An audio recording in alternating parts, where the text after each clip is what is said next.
నన్ను నమ్మండి, నాకు శంకరులు ప్రమాణం. నేను నా సొంత మాట చెప్పట్లేదు.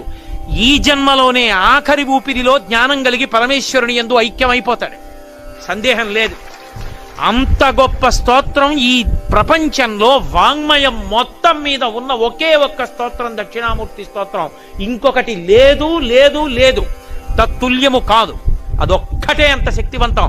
అందుకే శంకరాచార్యుల వారి వాంగ్మయం అంతా ఒకెత్తు, సామాన్యుల కోసం ఇచ్చిన దక్షిణామూర్తి స్తోత్రం ఒక్కటి ఒకెత్తు.